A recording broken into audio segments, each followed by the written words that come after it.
Martin Luther King Jr. American activist and leader in the civil rights movement, 1929 to 1968. Martin Luther King Jr., born Michael King Jr., January 15, 1929, April 4, 1968, was an American Baptist minister and activist who became the most visible spokesperson and leader in the civil rights movement from 1955 until his assassination in 1968. King is best known for advancing civil rights through nonviolence and civil disobedience, inspired by his Christian beliefs and the nonviolent activism of Mahatma Gandhi. He was the son of early civil rights activist Martin Luther King, Sr. King participated in and led marches for blacks' right to vote, desegregation, labor rights, and other basic civil rights. King led the 1955 Montgomery bus boycott and later became the first president of the Southern Christian Leadership Conference, SCLC. As president of the SCLC, he led the unsuccessful Albany movement in Albany, Georgia, and helped organize some of the nonviolent 1963 protests in Birmingham, Alabama. King helped organize the 1963 March on Washington, where he delivered his famous "I Have a Dream" speech on the steps of the Lincoln Memorial. The SCLC put into practice the tactics of nonviolent protest with some success by strategically choosing the methods and places in which protests were carried out. There were several dramatic standoffs with segregationist authorities, who sometimes turned violent. FBI Director J. Edgar Hoover considered King a radical and made him an object of the FBI's COINTELPRO from 1963 forward. FBI agents investigated him for possible communist ties, recorded his extramarital liaisons and reported on them to government officials, and, in 1964, mailed King a threatening anonymous letter, which he interpreted as an attempt to make him commit suicide. On October 14, 1964, King won the Nobel Peace Prize for combating racial inequality through nonviolent resistance. In 1965, he helped organize two of the three Selma to Montgomery marches. In his final years, he expanded his focus to include opposition towards poverty, capitalism, and the Vietnam War. In 1968, King was planning a national occupation of Washington, D.C., to be called the Poor People's Campaign, when he was assassinated on April 4 in Memphis, Tennessee. His death was followed by riots in many U.S. cities. Allegations that James Earl Ray, the man convicted of killing King, had been framed or acted in concert with government agents persisted for decades after the shooting. King was posthumously awarded the Presidential Medal of Freedom and the Congressional Gold Medal. Martin Luther King Jr. Day was established as a holiday in cities and states throughout the United States beginning in 1971. The holiday was enacted at the federal level by legislation signed by President Ronald Reagan in 1986. Hundreds of streets in the U.S. have been renamed in his honor, and the most populous county in Washington state was rededicated for him. The Martin Luther King Jr. Memorial on the National Mall in Washington, D.C., was dedicated in 2011. Early life and education. Birth. King was born Michael King Jr. on January 15, 1929, in Atlanta, Georgia, the second of three children to the Reverend Michael King Sr. and Alberta King, née Williams. King's mother named him Michael, which was entered onto the birth certificate by the attending physician. King's older sister is Christine King Farris and his younger brother was Alfred Daniel A.D. King. King's maternal grandfather Adam Daniel Williams, who was a minister in rural Georgia, moved to Atlanta in 1893, and became pastor of the Ebenezer Baptist Church in the following year. Williams was of African-Irish descent. Williams married Jenny Celeste Parks, who gave birth to King's mother, Alberta. King's father was born to sharecroppers, James Albert and Delia King of Stockbridge, Georgia. In his adolescent years, King Sr. left his parents' farm and walked to Atlanta where he attained a high school education. King Sr. then enrolled in Morehouse College and studied to enter the ministry. King Sr. and Alberta began dating in 1920, and married on November 25, 1926. until Jenny's death in 1941. They lived together on the second floor of her parents' two-story Victorian house, where King was born. Shortly after marrying Alberta, King Sr. became assistant pastor of the Ebenezer Baptist Church. Adam Daniel Williams died of a stroke in the spring of 1931. That fall, King's father took over the role of pastor at the church, where he would in time raise the attendance from 600 to several thousand. In 1934, the church sent King Sr. on a multinational trip to Rome, Tunisia, Egypt, Jerusalem, Bethlehem, then Berlin for the meeting of the Baptist World Alliance, BWA. The trip ended with visits to sites in Berlin associated with the Protestant Reformation leader, Martin Luther. While there, Michael King Sr. witnessed the rise of Nazism. In reaction, the BWA conference issued a resolution which stated, "This Congress deplores and condemns as a violation of the law of God the Heavenly Father, all racial animosity, and every form of oppression or unfair discrimination toward the Jews, toward colored people, or toward subject races in any part of the world." He returned home in August 1934, and in that same year began referring to himself as Martin Luther King Sr., and his son as Martin Luther King Jr. King's birth certificate was altered to read Martin Luther King Jr. on July 23, 1957, when he was 28 years old. Early childhood. At his childhood home, King and his two siblings would read aloud the Bible as instructed by their father. After dinners there, King's grandmother Jenny, who he affectionately referred to as Mama, would tell lively stories from the Bible to her grandchildren. King's father would regularly use whippings to discipline his children. At times, King Sr. would also have his children whip each other. King's father later remarked, "King was the most peculiar child whenever you whipped him. He'd stand there, and the tears would run down, and he'd never cry." Once when King witnessed his brother Eddie emotionally upset his sister Christine, he took a telephone and knocked out Eddie with it. When he and his brother were playing at their home, Eddie slid from a banister and hit into their grandmother, Jenny, causing her to fall down unresponsive. King, believing her dead, blamed himself and attempted suicide by jumping from a second-story window. Upon hearing that his grandmother was alive, King rose and left the ground where he had fallen. King became friends with a white boy whose father owned a business across the street from his family's home. In September 1935, when the boys were about 6 years old, they started school. King had to attend a school for black children, Yonge Street Elementary School, while his close playmate went to a separate school for white children only. Soon afterwards, the parents of the white boy stopped allowing King to play with their son, stating to him, "We are white, and you are colored."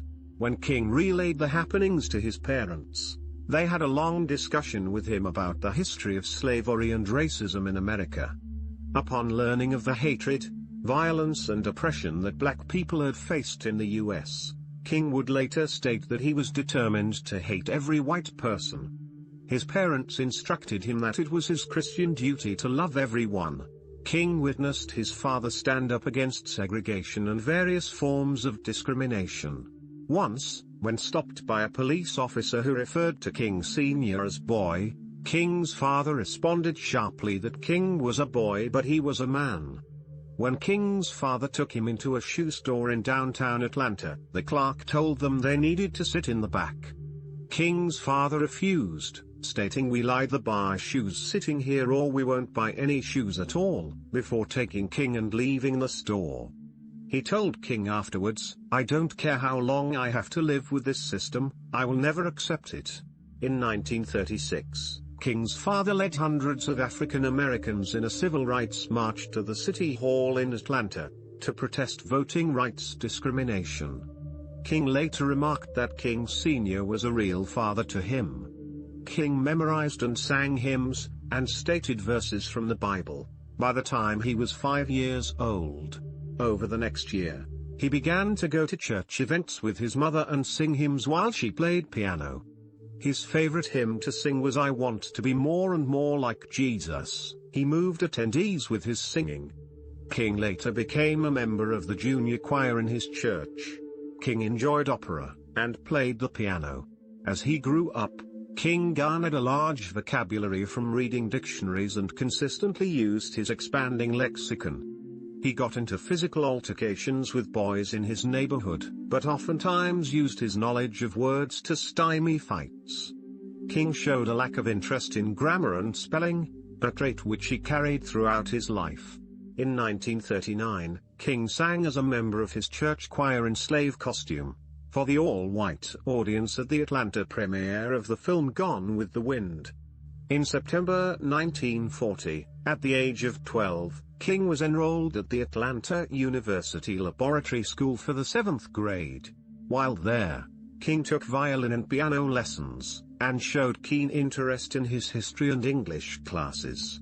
On May 18, 1941, when King had snuck away from studying at home to watch a parade, King was informed that something had happened to his maternal grandmother.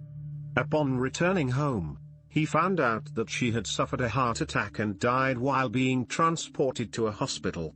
He took the death very hard, and believed that his deception of going to see the parade may have been responsible for God taking her. King jumped out of a second-story window at his home, but again survived an attempt to kill himself. His father instructed him in his bedroom that King shouldn't blame himself for her death, and that she had been called home to God as part of God's plan which could not be changed. King struggled with this, and could not fully believe that his parents knew where his grandmother had gone. Shortly thereafter, King's father decided to move the family to a 2-story brick home on a hill that overlooked downtown Atlanta. Adolescence. In his adolescent years, he initially felt resentment against whites due to the racial humiliation that he, his family, and his neighbors often had to endure in the segregated South. In 1942, when King was 13 years old, he became the youngest assistant manager of a newspaper delivery station for the Atlanta Journal. That year, King skipped the 9th grade and was enrolled in Booker T. Washington High School, where he maintained a B+ average. The high school was the only one in the city for African American students. It had been formed after local black leaders including King's grandfather, Williams, urged the city government of Atlanta to create it. While King was brought up in the Baptist home, King grew skeptical of some of Christianity's claims as he entered adolescence. He began to question the literalist teachings preached at his father's church. At the age of 13, he denied the bodily resurrection of Jesus during Sunday school. King has stated, he found himself unable to identify with the emotional displays and gestures from congregants frequent at his church, and doubted if he would ever attain personal satisfaction from religion. He later stated of this point in his life, doubts began to spring forth unrelentingly. In high school, King became known for his public speaking ability, with a voice which had grown into a note and baritone. He proceeded to join the school's debate team. King continued to be most drawn to history and English, and choose English and sociology to be his main subjects while at the school. King maintained an abundant vocabulary. But, he relied on his sister, Christine, to help him with his spelling, while King assisted her with math. They studied in this manner routinely till Christine's graduation from high school. King also developed an interest in fashion, commonly adorning himself in well-polished patent leather shoes and tweed suits, which gained him the nickname Tweed or Tweedy among his friends. He further grew a liking for flirting with girls and dancing. His brother A.D. later remarked, "He kept flitting from chick to chick, and I decided I couldn't keep up with him. Especially since he was crazy about dances, and just about the best jitterbug in town." On April 13, 1944, in his junior year, King gave his first public speech during an oratorical contest, sponsored by the Improved Benevolent and Protective Order of Elks of the World in Dublin, Georgia. In his speech he stated, "Black America still wears chains. The finest Negro is at the mercy of the meanest white man. Even winners of our highest honors face the class color bar. King was selected as the winner of the contest. On the ride home to Atlanta by bus, he and his teacher were ordered by the driver to stand so that white passengers could sit down. The driver of the bus called King a black son of a bitch. King initially refused but complied after his teacher told him that he would be breaking the law if he did not follow the directions of the driver. As all the seats were occupied, he and his teacher were forced to stand on the rest of the drive back to Atlanta. Later King wrote of the incident, saying that night will never leave my memory. It was the angriest I have ever been in my life. Morehouse College. During King's junior year in high school, Morehouse College, an all-male historically black college which King's father and maternal grandfather had attended, began accepting high school juniors who passed the school's entrance examination. As World War II was underway, many black college students had been enlisted in the war, decreasing the numbers of students at Morehouse College. So, the university aimed to increase their student numbers by allowing junior high school students to apply. In 1944, at the age of 15, King passed the entrance examination and was enrolled at the university for the school season that autumn.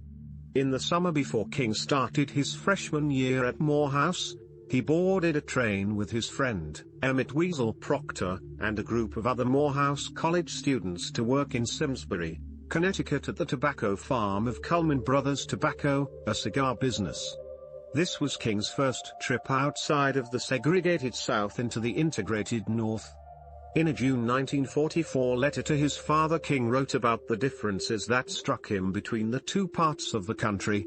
On our way here we saw some things I had never anticipated to see. After we passed Washington there was no discrimination at all. The white people here are very nice. We go to any place we want to and sit anywhere we want to. The students worked at the farm to be able to provide for their educational costs at Morehouse College, as the farm had partnered with the college to allot their salaries towards the university's tuition, housing, and other fees. On weekdays King and the other students worked in the fields, picking tobacco from 7 a.m. till at least 5 p.m., enduring temperatures above 100 degrees Fahrenheit, to earn roughly $4 per day.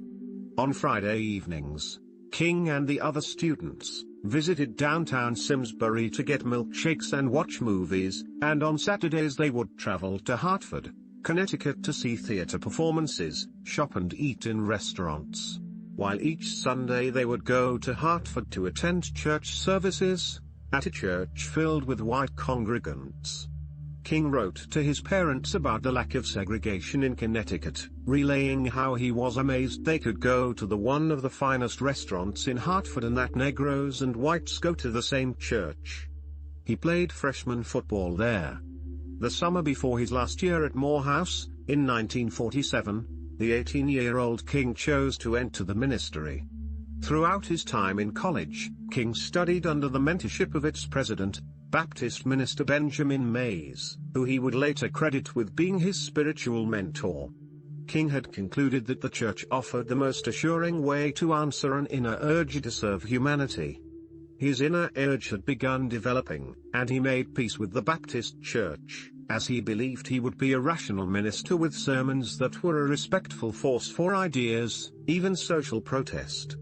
King graduated from Morehouse with a Bachelor of Arts, B.A., in sociology in 1948, aged 19.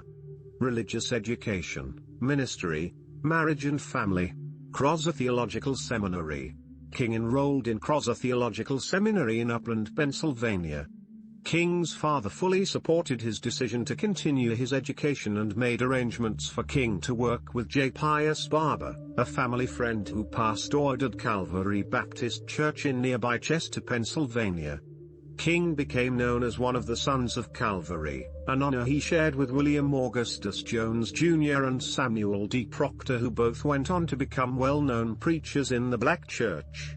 While attending Crozer, King was joined by Walter McCall, a former classmate at Morehouse. At Crozer, King was elected president of the student body. The African American students of Crozer for the most part conducted their social activity on Edwards Street. King became fond of the street because a classmate had an aunt who prepared collard greens for them, which they both relished. King once reproved another student for keeping beer in his room, saying they had shared responsibility as African Americans to bear the burdens of the Negro race. For a time, he was interested in Walter Rauschenbusch's social gospel. In his third year at Crozer, King became romantically involved with the white daughter of an immigrant German woman who worked as a cook in the cafeteria. The woman had been involved with a professor prior to her relationship with King. King planned to marry her, but friends advised against it, saying that an interracial marriage would provoke animosity from both blacks and whites, potentially damaging his chances of ever pastoring a church in the South. King tearfully told a friend that he could not endure his mother's pain over the marriage and broke the relationship off 6 months later. He continued to have lingering feelings toward the woman he left. One friend was quoted as saying, "He never recovered." King graduated with a B. Division degree in 1951. Boston University. In 1951, King began doctoral studies in systematic theology at Boston University. While pursuing doctoral studies, King worked as an assistant minister at Boston's historic 12th Baptist Church with Reverend William Hunter Hester. Hester was an old friend of King's father, and was an important influence on King. In Boston, King befriended a small cadre of local ministers his age, and sometimes guest pastored at their churches, including the Reverend Michael Haynes, associate pastor at 12th Baptist Church in Roxbury, and younger brother of jazz drummer Roy Haynes. The young men often held bull sessions in their various apartments, discussing theology, sermon style, and social issues. King attended philosophy classes at Harvard University as an audit student in 1952 and 1953. At the age of 25 in 1954, King was called as pastor of the Dexter Avenue Baptist Church in Montgomery, Alabama.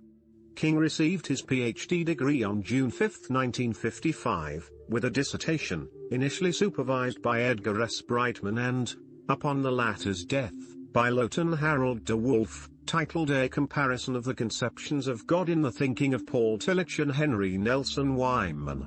An academic inquiry in October 1991 concluded that portions of his doctoral dissertation had been plagiarized and he had acted improperly.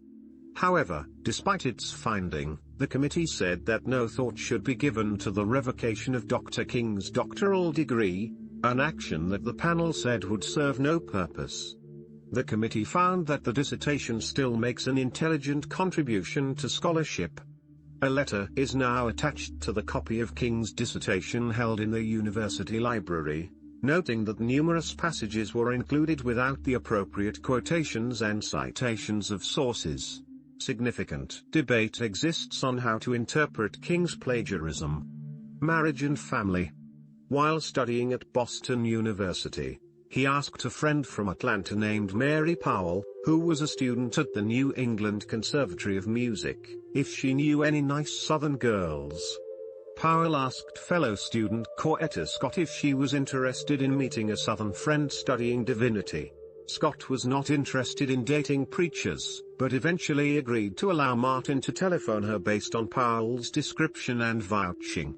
On their first phone call, King told Scott, "I am like Napoleon at Waterloo before your charms," to which she replied, "You haven't even met me." They went out for dates in his green Chevy. After the second date, King was certain Scott possessed the qualities he sought in a wife. She had been an activist at Antioch in undergrad, where Carol and Rod Serling were schoolmates. King married Coretta Scott on June 18, 1953, on the lawn of her parents' house in her hometown of Hillburger, Alabama. They became the parents of 4 children: Yolanda King, 1955 to 2007, Martin Luther King III, born 1957, Dexter Scott King, born 1961, and Bernice King, born 1963.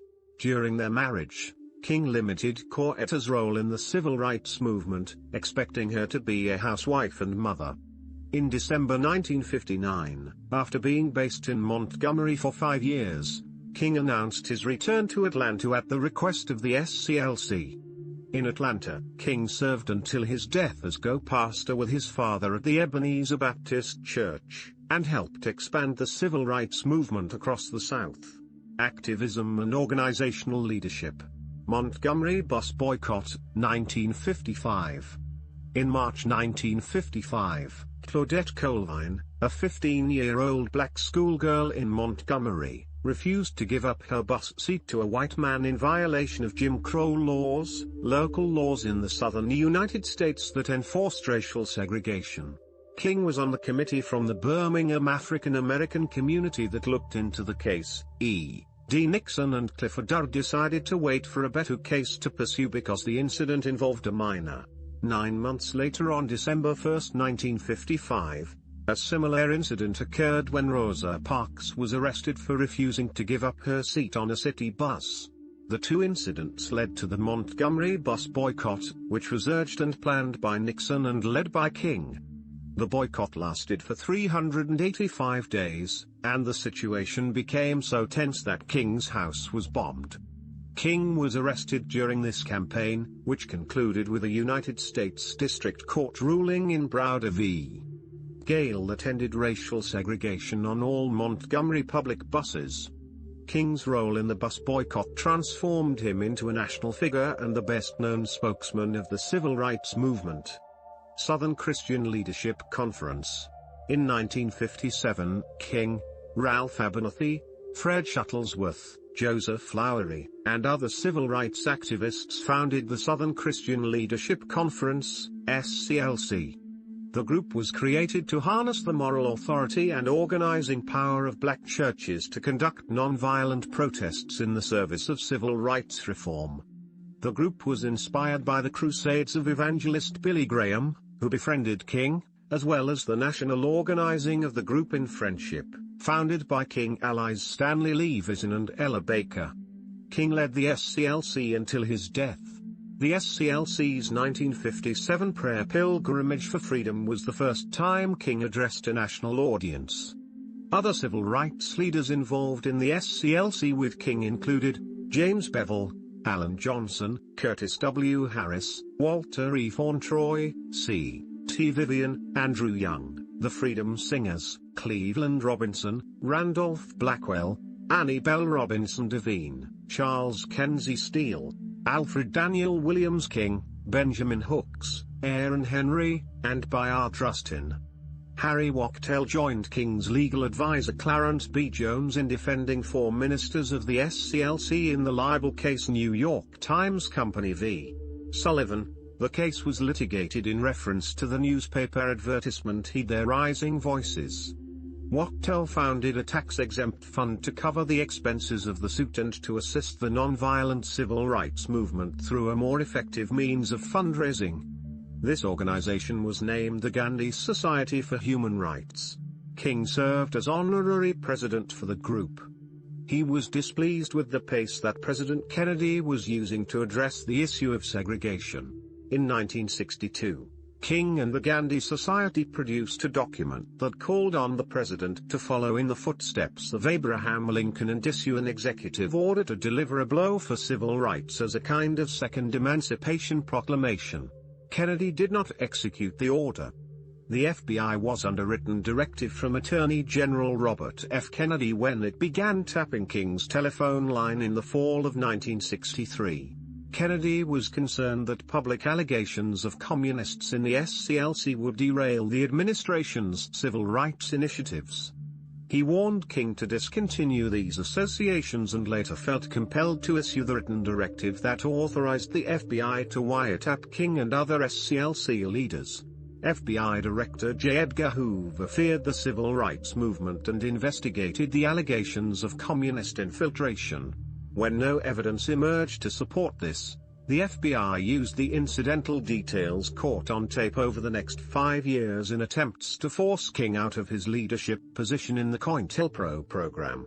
King believed that organized, nonviolent protest against the system of Southern segregation known as Jim Crow laws would lead to extensive media coverage of the struggle for black equality and voting rights.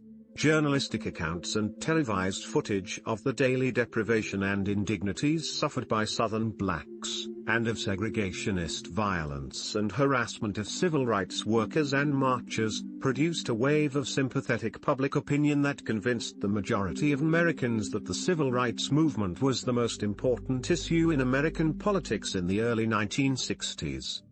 King organized and led marches for blacks' right to vote, desegregation, labor rights, and other basic civil rights.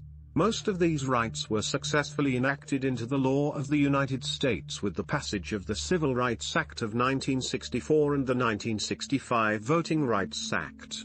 The SCLC put into practice the tactics of nonviolent protest with great success by strategically choosing the methods and places in which protests were carried out. There were often dramatic standoffs with segregationist authorities, who sometimes turned violent. Survived knife attack, 1958. On September 20, 1958, King was signing copies of his books Stride Toward Freedom in Blumstein's department store in Harlem when he narrowly escaped death.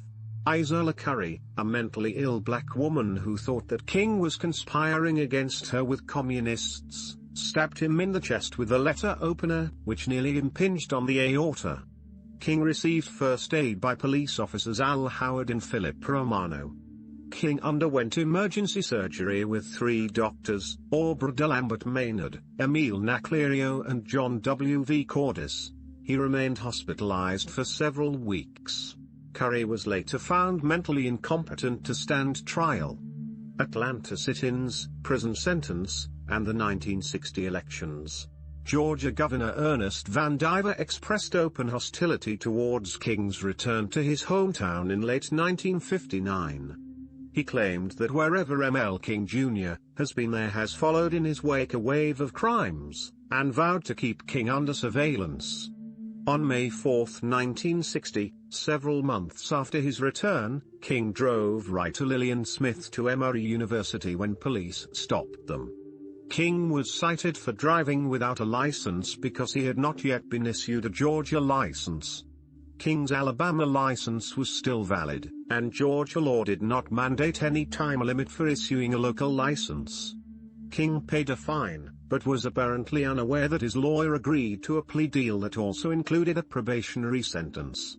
Meanwhile, the Atlanta student movement has been acting to desegregate businesses and public spaces in the city, organizing sit-ins from March 1960 onwards.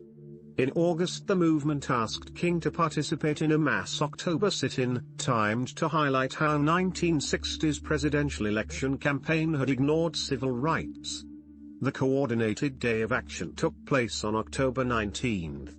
King participated in a sit-in at the restaurant Inside Riches, Atlanta's largest department store, and was among the many arrested that day.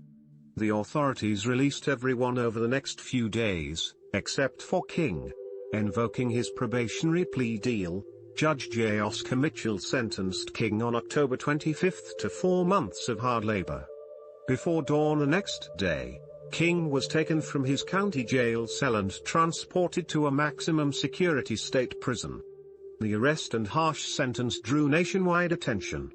Many feared for King's safety, as he started a prison sentence with people convicted of violent crimes, many of them white and hostile to his activism. Both presidential candidates were asked to weigh in, at a time when both parties were courting the support of Southern whites and their political leadership, including Governor Vandiver. Nixon, with whom King had a closer relationship prior to the sit-in, declined to make a statement despite a personal visit from Jackie Robinson requesting his intervention. Nixon's opponent John F. Kennedy called the governor, a Democrat, directly enlisted his brother Robert to exert more pressure on state authorities, and also, at the personal request of Sergeant Shriver, made a phone call to King's wife to express his sympathy and offer his help. The pressure from Kennedy and others proved effective, and King was released 2 days later. King's father decided to openly endorse Kennedy's candidacy for the November 8 election, which he narrowly won. After the October 19 sit-ins and following unrest, a 30-day truce was declared in Atlanta for desegregation negotiations. However, The negotiations failed and sit-ins and boycotts resumed, in full swing for several months. On March 7, 1961, a group of black elders including King notified student leaders that a deal had been reached. The city's lunch counters would desegregate in fall 1961, in conjunction with the court-mandated desegregation of schools. Many students were disappointed at the compromise. In a large meeting March 10 at Warren Memorial Methodist Church, the audience was hostile and frustrated towards the elders and the compromise. King then gave an impassioned speech calling participants to resist the cancerous disease of disunity, and helping to calm tensions. Albany Movement, 1961. The Albany Movement was a desegregation coalition formed in Albany, Georgia, in November 1961.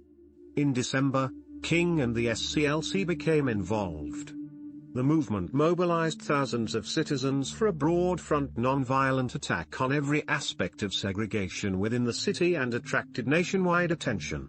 When King first visited on December 15, 1961, he had planned to stay a day or so and return home after giving counsel. The following day he was swept up in a mass arrest of peaceful demonstrators, and he declined bail until the city made concessions. According to King, that agreement was dishonored and violated by the city after he left town. King returned in July 1962 and was given the option of 45 days in jail or a $178 fine, equivalent to $1,500 in 2019. He chose jail. 3 days into his sentence, Police Chief Laurie Pritchett discreetly arranged for King's fine to be paid and ordered his release.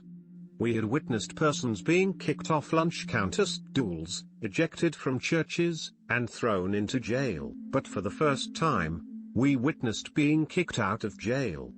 It was later acknowledged by the King Center that Billy Graham was the one who bailed King out of jail during this time.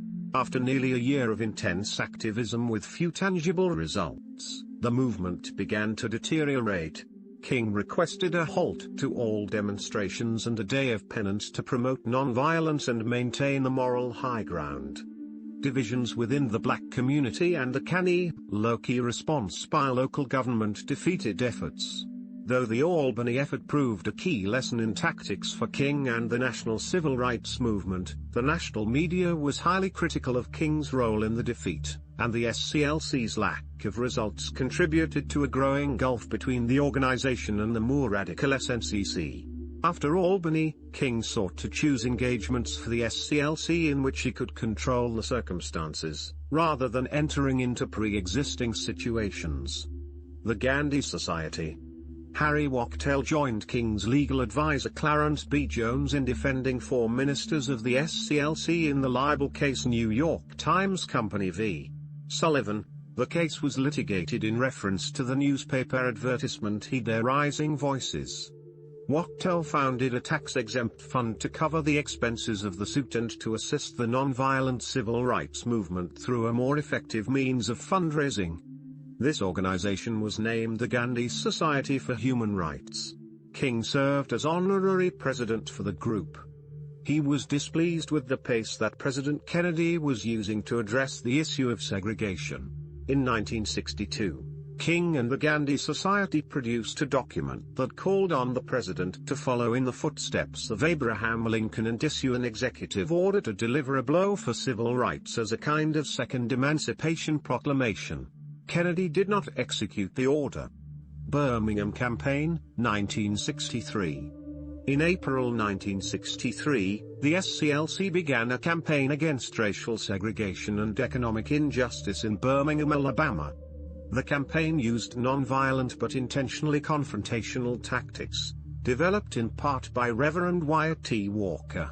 Black people in Birmingham, organizing with the SCLC, occupied public spaces with marches and sit-ins, openly violating laws that they considered unjust.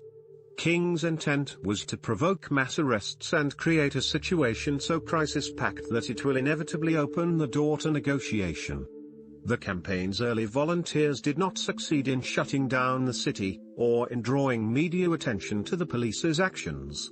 over the concerns of an uncertain king. SCLC strategist James Bevel changed the course of the campaign by recruiting children and young adults to join in the demonstrations. Newsweek called this strategy a children's crusade. During the protests, the Birmingham Police Department, led by Eugene Bull Connor, used high-pressure water jets and police dogs against protesters, including children. Footage of the police response was broadcast on national television news and dominated the nation's attention, shocking many white Americans and consolidating black Americans behind the movement. Not all of the demonstrators were peaceful, despite the avowed intentions of the SCLC. In some cases, bystanders attacked the police, who responded with force. King and the SCLC were criticized for putting children in harm's way. But the campaign was a success. Connor lost his job, the Jim Crow signs came down, and public places became more open to blacks. King's reputation improved immensely. King was arrested and jailed early in the campaign, his 13th arrest out of 29. From his cell, he composed the now famous letter from Birmingham jail that responds to calls on the movement to pursue legal channels for social change. King argues that the crisis of racism is too urgent, and the current system too entrenched. We know through painful experience that freedom is never voluntarily given by the oppressor, it must be demanded by the oppressed. He points out that the Boston Tea Party, a celebrated act of rebellion in the American colonies, was illegal civil disobedience, and that, conversely, everything Adolf Hitler did in Germany was legal. Walter Reuther, president of the United Auto Workers, arranged for $160,000 to bail out King and his fellow protesters. I have almost reached the regrettable conclusion that the Negro's great stumbling block in his stride toward freedom is not the white citizens' counselor or the Ku Klux Klaner, but the white moderate, who is more devoted to order than to justice, who prefers a negative peace which is the absence of tension to a positive peace which is the presence of justice, who constantly says, I agree with you in the goal you seek, but I cannot agree with your methods of direct action, who paternalistically believes he can set the timetable for another man's freedom, who lives by a mythical concept of time and who constantly advises the Negro to wait for a more convenient season. Martin Luther King Jr. March on Washington, 1963. King, representing the SCLC, was among the leaders of the Big Six civil rights organizations who were instrumental in the organization of the March on Washington for Jobs and Freedom, which took place on August 28, 1963.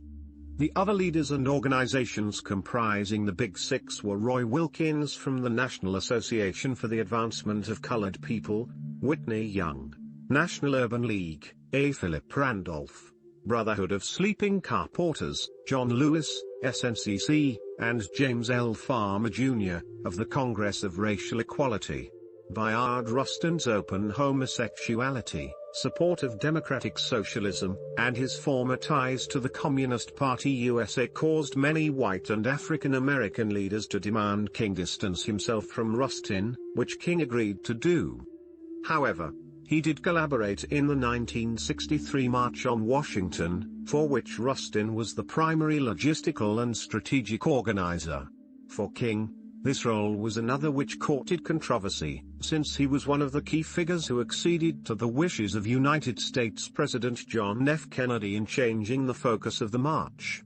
Kennedy initially opposed the march outright, because he was concerned it would negatively impact the drive for passage of civil rights legislation. However, the organizers were firm that the march would proceed. With the march going forward, the Kennedys decided it was important to work to ensure its success. President Kennedy was concerned the turnout would be less than 100,000. Therefore, he enlisted the aid of additional church leaders and Walter Reuther, president of the United Automobile Workers, to help mobilize demonstrators for the cause. The march originally was conceived as an event to dramatize the desperate condition of blacks in the southern U.S. and an opportunity to place organizers' concerns and grievances squarely before the seat of power in the nation's capital. Organizers intended to denounce the federal government for its failure to safeguard the civil rights and physical safety of civil rights workers and blacks. The group acquiesced to presidential pressure and influence, and the event ultimately took on a far less strident tone. As a result, some civil rights activists felt it presented an inaccurate, sanitized pageant of racial harmony. Malcolm X called it a farce on Washington, and the Nation of Islam forbade its members from attending the march. The march made specific demands: an end to racial segregation in public schools, meaningful civil rights legislation, including a law prohibiting racial discrimination in employment, protection of civil rights workers from police brutality, a $2 minimum wage for all workers, equivalent to $17 in 2019, and self-government for Washington, D.C., then governed by congressional committee. Despite tensions, the march was a resounding success. More than 250,000 people of diverse ethnicities attended the event, sprawling from the steps of the Lincoln Memorial onto the National Mall and around the reflecting pool. At the time, it was the largest gathering of protesters in Washington, D.C.'s history. I Have a Dream. King delivered a 17-minute speech, later known as I Have a Dream. In the speech's most famous passage, in which he departed from his prepared text, possibly at the prompting of Mahalia Jackson, who shouted behind him, "Tell them about the dream." King said, "I say to you today, my friends, so even though we face the difficulties of today and tomorrow, I still have a dream. It is a dream deeply rooted in the American dream. I have a dream that one day this nation will rise up and live out the true meaning of its creed. We hold these truths to be self-evident, that all men are created equal. I have a dream that one day on the red hills of Georgia the sons of former slaves and the sons of former slave owners will be able to sit down together at the table of brotherhood. I have a dream that one day even the state of Mississippi, a state sweltering with the heat of injustice, sweltering with the heat of oppression, will be transformed into an oasis of freedom and justice. I have a dream that my 4 little children will one day live in a nation where they will not be judged by the color of their skin but by the content of their character. I have a dream today. I have a dream that one day, down in Alabama, with its vicious racists, with its governor having his lips dripping with the words of interposition and nullification, one day right there in Alabama, little black boys and black girls will be able to join hands with little white boys and white girls as sisters and brothers. I have a dream today. I have a dream came to be regarded as one of the finest speeches in the history of American oratory. The march, and especially King's speech, helped put civil rights at the top of the agenda of reformers in the United States and facilitated passage of the Civil Rights Act of 1964. The original typewritten copy of the speech, including King's handwritten notes on it, was discovered in 1984 to be in the hands of George Raveling, the first African-American basketball coach of the University of Iowa. In 1963, Raveling, then 26 years old, was standing near the podium, and immediately after the oration, impulsively asked King if he could have his copy of the speech, and he got it. St. Augustine, Florida, 1964. In March 1964, King and the SCLC joined forces with Robert Haling's then controversial movement in St. Augustine, Florida. Haling's group had been affiliated with the NAACP but was forced out of the organization for advocating armed self-defense alongside non-violent tactics. However, the pacifist SCLC accepted them. King and the SCLC worked to bring white Northern activists to St. Augustine, including a delegation of rabbis and the 72-year-old mother of the governor of Massachusetts, all of whom were arrested. During June, the movement marched nightly through the city, often facing counter-demonstrations by the Klan, and provoking violence that garnered national media attention. Hundreds of the marchers were arrested and jailed. During the course of this movement, the Civil Rights Act of 1964 was passed. New York City, 1964. On February 6, 1964, King delivered the inaugural speech of a lecture series initiated at the new school called the American Race Crisis. No audio record of his speech has been found, but in August 2013, almost 50 years later, the school discovered an audio tape with 15 minutes of a question and answer session that followed King's address. In these remarks, King referred to a conversation he had recently had with Jawaharlal Nehru in which he compared the sad condition of many African Americans to that of India's untouchables. Selma voting rights movement and Bloody Sunday, 1965. In December 1964, King and the SCLC joined forces with the Student Nonviolent Coordinating Committee, SNCC, in Selma, Alabama, where the SNCC had been working on voter registration for several months. A local judge issued an injunction that barred any gathering of 3 or more people affiliated with the SNCC, SCLC, DCVL, or any of 41 named civil rights leaders. This injunction temporarily halted civil rights activity until King defied it by speaking at Brown Chapel on January 2, 1965. During the 1965 march to Montgomery, Alabama, violence by state police and others against the peaceful marchers resulted in much publicity, which made racism in Alabama visible nationwide. Acting on James Bevel's call for a march from Selma to Montgomery, Bevel and other SCLC members, in partial collaboration with SNCC, attempted to organize a march to the state's capital.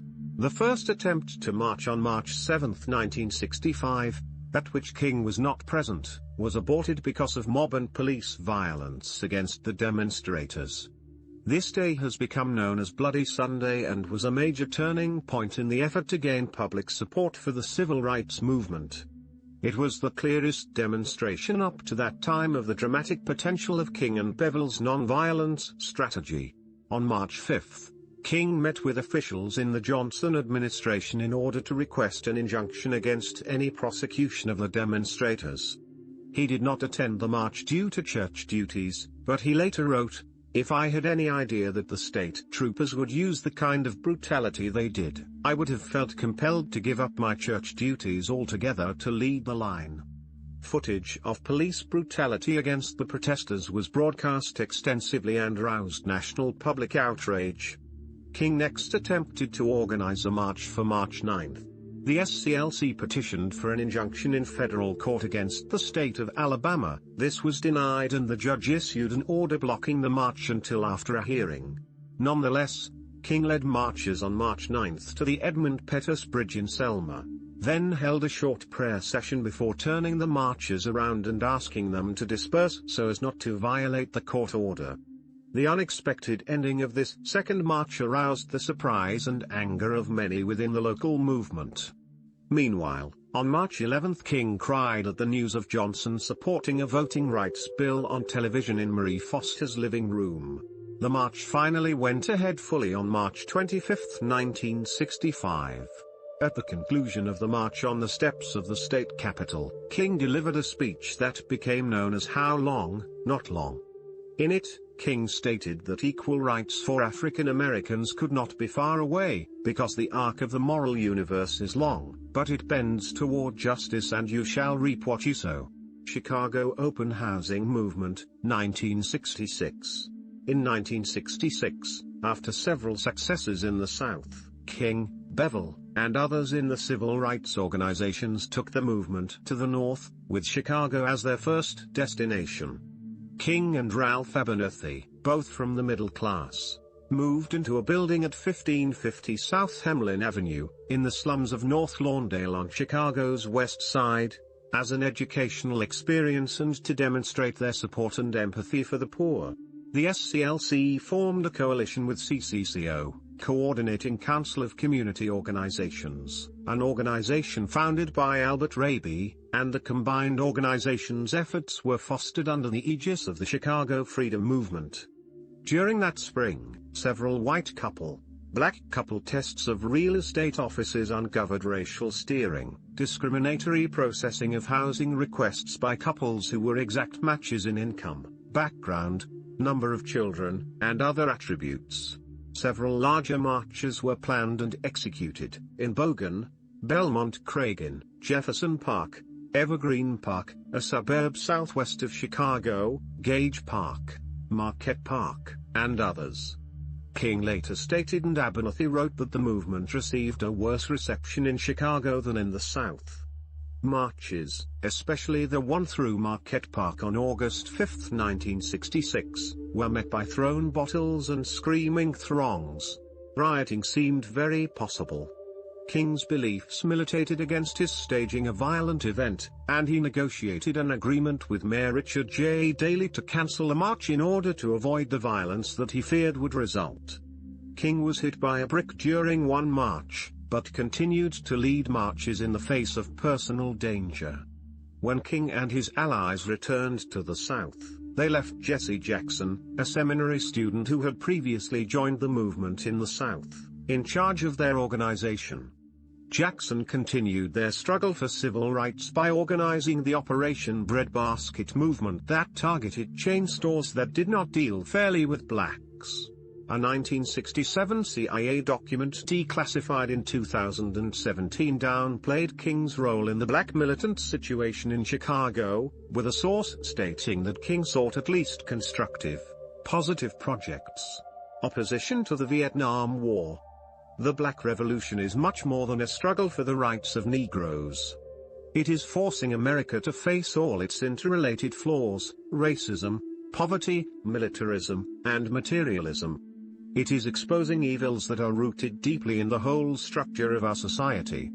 It reveals systemic rather than superficial flaws and suggests that radical reconstruction of society itself is the real issue to be faced. Martin Luther King Jr. We must recognize that we can't solve our problem now until there is a radical redistribution of economic and political power. This means a revolution of values and other things. We must see now that the evils of racism, economic exploitation and militarism are all tied together. You can't really get rid of one without getting rid of the others. The whole structure of American life must be changed. America is a hypocritical nation and we must put our own house in order. Martin Luther King Jr. King was long opposed to American involvement in the Vietnam War, but at first avoided the topic in public speeches in order to avoid the interference with civil rights goals that criticism of President Johnson's policies might have created. At the urging of SCLC's former Director of Direct Action and now the head of the Spring Mobilization Committee to End the War in Vietnam, James Bevel, and inspired by the outspokenness of Muhammad Ali, King eventually agreed to publicly oppose the war as opposition was growing among the American public. During an April 4, 1967, appearance at the New York City Riverside Church, exactly 1 year before his death, King delivered a speech titled Beyond Vietnam, A Time to Break Silence. He spoke strongly against the U.S.'s role in the war, arguing that the U.S. was in Vietnam to occupy it as an American colony and calling the U.S. government the greatest purveyor of violence in the world today. He connected the war with economic injustice, arguing that the country needed serious moral change. A true revolution of values will soon look uneasily on the glaring contrast of poverty and wealth. With righteous indignation, it will look across the seas and see individual capitalists of the West investing huge sums of money in Asia, Africa, and South America, only to take the profits out with no concern for the social betterment of the countries, and say, "This is not just." King opposed the Vietnam War because it took money and resources that could have been spent on social welfare at home. The United States Congress was spending more and more on the military and less on anti-poverty programs at the same time. He summed up this aspect by saying, "A nation that continues year after year to spend more money on military defense than on programs of social uplift is approaching spiritual death." He stated that North Vietnam did not begin to send in any large number of supplies or men until American forces had arrived in the tens of thousands, and accused the U.S. of having killed 1 million Vietnamese, mostly children. King also criticized American opposition to North Vietnam's land reforms. King's opposition cost him significant support among white allies, including President Johnson, Billy Graham, union leaders and powerful publishers. The press is being stacked against me, King said, complaining of what he described as a double standard that applauded his non-violence at home, but deplored it when applied toward little brown Vietnamese children. Life magazine called the speech demagogic slander that sounded like a script for Radio Hanoi, and the Washington Post declared that King had diminished his usefulness to his cause, his country, his people. The Beyond Vietnam speech reflected King's evolving political advocacy in his later years, which paralleled the teachings of the Progressive Highland Research and Education Center, with which he was affiliated. King began to speak of the need for fundamental changes in the political and economic life of the nation, and more frequently expressed his opposition to the war and his desire to see a redistribution of resources to correct racial and economic injustice. He guarded his language in public to avoid being linked to communism by his enemies, but in private he sometimes spoke of his support for democratic socialism. In a 1952 letter to Coretta Scott, he said, "I imagine you already know that I am much more socialistic in my economic theory than capitalistic." In one speech, he stated that something is wrong with capitalism and claimed, "There must be a better distribution of wealth, and maybe America must move toward a democratic socialism." King had read Marx while at Morehouse, but while he rejected traditional capitalism, he rejected communism because of its materialistic interpretation of history that denied religion, its ethical relativism, and its political totalitarianism. King stated in Beyond Vietnam that true compassion is more than flinging a coin to a beggar. It comes to see that an edifice which produces beggars needs restructuring. King quoted a United States official who said that from Vietnam to Latin America, the country was on the wrong side of the world revolution. King condemned America's alliance with the landed gentry of Latin America, and said that the US should support the shirtless and barefoot people in the Third World rather than suppressing their attempts at revolution. King's stance on Vietnam encouraged Allard K. Lowenstein, William Sloane Coffin, and Norman Thomas, with the support of anti-war Democrats, to attempt to persuade King to run against President Johnson in the 1968 United States presidential election. King contemplated but ultimately decided against the proposal on the grounds that he felt uneasy with politics and considered himself better suited for his morally unambiguous role as an activist. On April 15, 1967, King participated and spoke at an anti-war march from Manhattan's Central Park to the United Nations. The march was organized by the Spring Mobilization Committee to End the War in Vietnam and initiated by its chairman, James Bevel. At the UN, King brought up issues of civil rights in the draft. "I have not urged a mechanical fusion of the civil rights and peace movements. There are people who have come to see the moral imperative of equality, but who cannot yet see the moral imperative of world brotherhood. I would like to see the fervor of the civil rights movement imbued into the peace movement to instill it with greater strength. And I believe everyone has a duty to be in both the civil rights and peace movements. But for those who presently choose but one, I would hope they will finally come to see the moral roots common to both."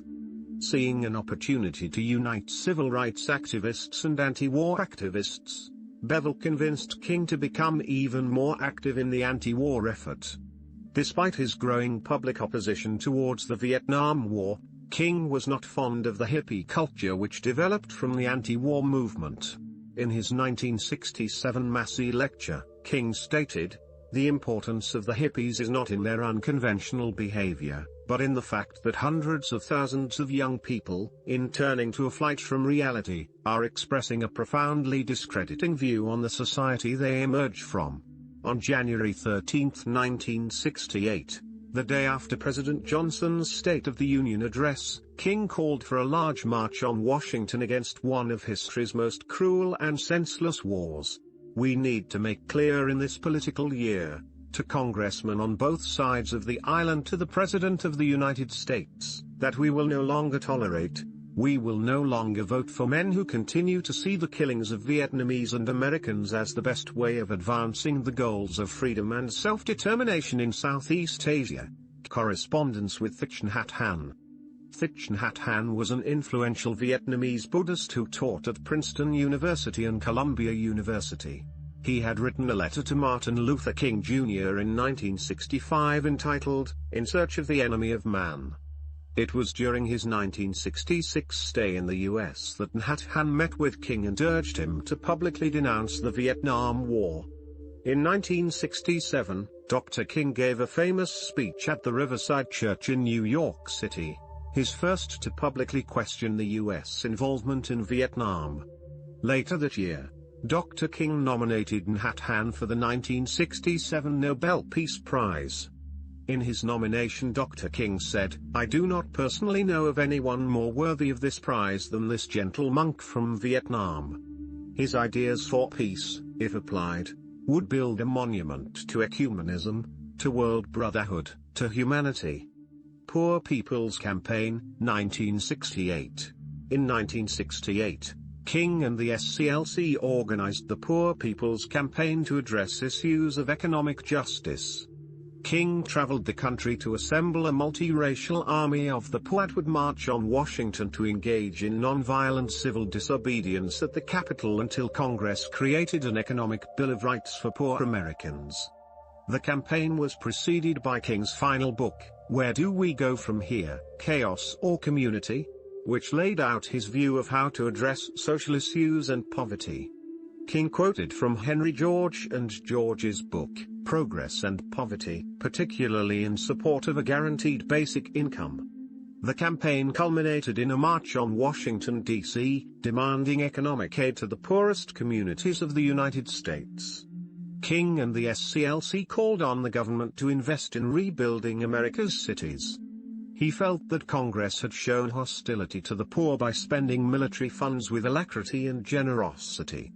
He contrasted this with the situation faced by poor Americans, claiming that Congress had merely provided poverty funds with miserliness. His vision was for change that was more revolutionary than mere reform. He cited systematic flaws of racism, poverty, militarism and materialism, and argued that reconstruction of society itself is the real issue to be faced. The Poor People's Campaign was controversial even within the civil rights movement. Rustin resigned from the march, stating that the goals of the campaign were too broad, that its demands were unrealizable, and that he thought that these campaigns would accelerate the backlash and repression on the poor and the black.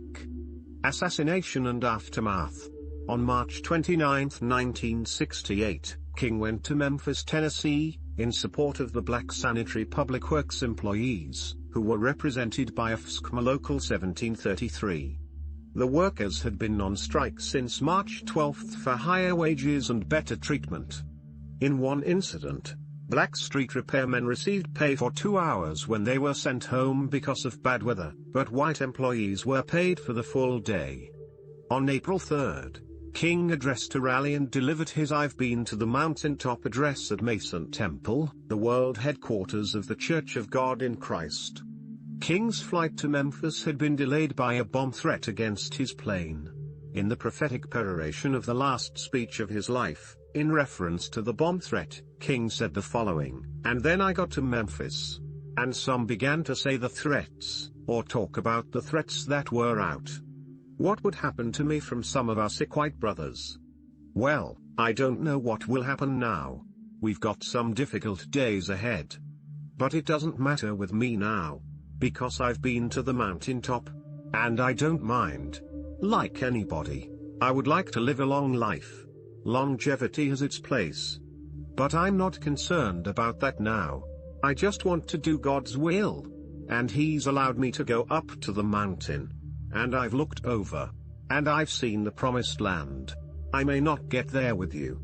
But I want you to know tonight, that we, as a people, will get to the promised land. So I'm happy, tonight. I'm not worried about anything. I'm not fearing any man. Mine eyes have seen the glory of the coming of the Lord." King was booked in room 306 at the Lorraine Motel, owned by Walter Bailey, in Memphis. Ralph Abernathy, who was present at the assassination, testified to the United States House Select Committee on Assassinations that King and his entourage stayed at room 306 so often that it was known as the King Abernathy Suite. According to Jesse Jackson, who was present, King's last words on the balcony before his assassination were spoken to musician Ben Branch, who was scheduled to perform that night at an event King was attending. "Ben, make sure you play Take My Hand, Precious Lord in the meeting tonight. Play it real pretty." King was fatally shot by James Earl Ray at 6:01 p.m. Thursday, April 4, 1968, as he stood on the motel's second-floor balcony. The bullet entered through his right cheek, smashing his jaw, then traveled down his spinal cord before lodging in his shoulder. Abernathy heard the shot from inside the motel room and ran to the balcony to find King on the floor. Jackson stated after the shooting that he cradled King's head as King lay on the balcony, but this account was disputed by other colleagues of King. Jackson later changed his statement to say that he had reached out for King. After emergency chest surgery, King died at St. Joseph's Hospital at 7:05 p.m. According to biographer Taylor Branch, King's autopsy revealed that though only 39 years old, he had the heart of a 60-year-old, which Branch attributed to the stress of 13 years in the civil rights movement. King is buried within Martin Luther King Jr. National Historical Park. Aftermath. The assassination led to a nationwide wave of race riots in Washington, D.C., Chicago, Baltimore, Louisville, Kansas City, and dozens of other cities. Presidential candidate Robert F. Kennedy was on his way to Indianapolis for a campaign rally when he was informed of King's death. He gave a short, improvised speech to the gathering of supporters, informing them of the tragedy and urging them to continue King's ideal of nonviolence. The following day, he delivered a prepared response in Cleveland. James Farmer Jr. and other civil rights leaders also called for nonviolent action, while the more militant Stokely Carmichael called for a more forceful response. The city of Memphis quickly settled the strike on terms favorable to the sanitation workers. The plan to set up a shanty town in Washington, D.C., was carried out soon after the April 4 assassination. Criticism of King's plan was subdued in the wake of his death, and the SCLC received an unprecedented wave of donations for the purpose of carrying it out. The campaign officially began in Memphis, on May 2, at the hotel where King was murdered. Thousands of demonstrators arrived on the National Mall and stayed for 6 weeks, establishing a camp they called Resurrection City. President Lyndon B. Johnson declared April 7 a national day of mourning for the civil rights leader. Vice President Hubert Humphrey attended King's funeral on behalf of the president, as there were fears that Johnson's presence might incite protests and perhaps violence. At his widow's request, King's last sermon at Ebenezer Baptist Church was played at the funeral. A recording of his drum major sermon, given on February 4, 1968. In that sermon, King made a request that at his funeral no mention of his awards and honors be made, but that it be said that he tried to feed the hungry, clothe the naked, be right on the Vietnam War question, and love and serve humanity. His good friend Mahalia Jackson sang his favorite hymn, Take My Hand, Precious Lord, at the funeral. 2 months after King's death, James Earl Ray, who was on the loose from a previous prison escape, was captured at London Heathrow Airport while trying to leave England on a false Canadian passport. He was using the alias Ramon George Snid on his way to white-ruled Rhodesia. Ray was quickly extradited to Tennessee and charged with King's murder. He confessed to the assassination on March 10, 1969, though he recanted this confession 3 days later. On the advice of his attorney Percy Foreman, Ray pleaded guilty to avoid a trial conviction and thus the possibility of receiving the death penalty. He was sentenced to a 99-year prison term. Ray later claimed a man he met in Montreal, Quebec, with the alias Raoul was involved and that the assassination was the result of a conspiracy. He spent the remainder of his life attempting, unsuccessfully, to withdraw his guilty plea and secure trial he never had. Ray died in 1998 at age 70. Allegations of conspiracy. Ray's lawyers maintained he was a scapegoat similar to the way that John F. Kennedy's assassin Lee Harvey Oswald is seen by conspiracy theorists. Supporters of this assertion said that Ray's confession was given under pressure and that he had been threatened with the death penalty. They admitted that Ray was a thief and burglar, but claimed that he had no record of committing violent crimes with a weapon. However, prison records in different U.S. cities have shown that he was incarcerated on numerous occasions for charges of armed robbery. In a 2008 interview with CNN, Jerry Ray, the younger brother of James Earl Ray, claimed that James was smart and was sometimes able to get away with armed robbery. Jerry Ray said that he had assisted his brother on one such robbery. "I never been with nobody as bold as he is," Jerry said. "He just walked in and put that gun on somebody. It was just like it's an everyday thing." Those suspecting a conspiracy in the assassination point to the 2 successive ballistics tests which proved that a rifle similar to Ray's Remington Game Master had been the murder weapon. Those tests did not implicate Ray's specific rifle. Witnesses near King at the moment of his death said that the shot came from another location. They said that it came from behind thick shrubbery near the boarding house, which had been cut away in the days following the assassination, and not from the boarding house window. However, Ray's fingerprints were found on various objects: a rifle, a pair of binoculars, articles of clothing, a newspaper, that were left in the bathroom where it was determined the gunfire came from. An examination of the rifle containing Ray's fingerprints determined that at least one shot was fired from the firearm at the time of the assassination. In 1997, King's son Dexter Scott King met with Ray, and publicly supported Ray's efforts to obtain a new trial. 2 years later, King's widow Coretta Scott King and the couple's children won a wrongful death claim against Lloyd Jowers and other unknown co-conspirators. Jowers claimed to have received $100,000 to arrange King's assassination. The jury of 6 whites and 6 blacks found in favor of the King family, finding Jowers to be complicit in a conspiracy against King and that government agencies were party to the assassination. William F. Pepper represented the King family in the trial. In 2000, the U.S. Department of Justice completed the investigation into Jowers' claims but did not find evidence to support allegations about conspiracy. The investigation report recommended no further investigation unless some new reliable facts are presented. A sister of Jowers admitted that he had fabricated the story so he could make $300,000 from selling the story, and she in turn corroborated his story in order to get some money to pay her income tax.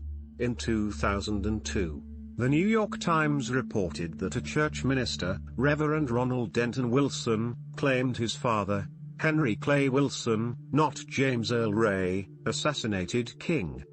He stated, "It wasn't a racist thing. He thought Martin Luther King was connected with communism, and he wanted to get him out of the way." Wilson provided no evidence to back up his claims. King researchers David Garrow and Gerald Posner disagreed with William F. Pepper's claims that the government killed King.